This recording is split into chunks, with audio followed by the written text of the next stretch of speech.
కంపెనీలో 700 కోట్ల రూపాయల గోల్మాల్. ఇక ఎల్డీఏ CEO రామచందర్, మాజీ మంత్రి తలసాని ఓఎస్డీ కళ్యాణ్ అరెస్ట్. అజ్ఞాతంలో ప్రధాన నిందితుడు మొహిదుద్దీన్ కేసులో ఇప్పటికే 10 మంది అరెస్ట్ చేసిండ్రు. పట్టుబడ్డ వారిలో 4 ప్రభుత్వ ఉద్యోగులు. రాజకీయ ప్రమేయం పైన దర్యాప్తు చేస్తా ఉన్నారు. రామచందర్ హయాంలోనే పెరిగిన గొర్రెల యూనిట్ ధర చూసుకోరి. గొర్రెల యూనిట్ ధర ఎందుకు పెరిగిందంటే రామచంద్ర ఆధ్వర్యంలో పెరిగిందట. కారణం ఏంటంటే ఇట్లా గోల్మాల్ చేస్తందుకు. పాత ధర 1.25 లక్షలు, అంటే 1,25,000. ఇక కొత్త ధర 1,75,000 రూపాయలు.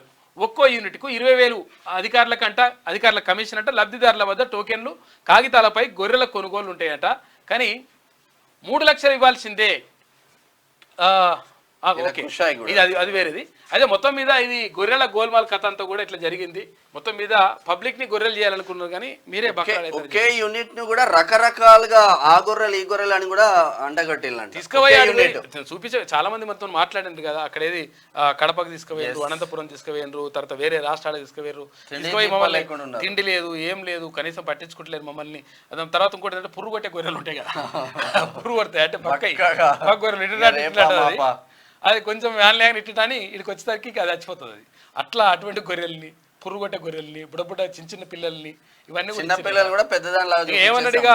ఇంకా కేసీఆర్ ఏమంటాడుగా, ఇక 4 గొర్రెలు గొర్రె పోతుంది, ఏది ఇతరం పోతుని పెడితే ఈ ఇతరం పోతు అన్ని మొత్తం పిల్లలు చేస్తుంది ఇట్లా అని చెప్పి చెప్పిండు కాక. లాస్ట్కి వస్తే ఇట్లా చేసిండు 1,000 కోట్ల రూపాయలు.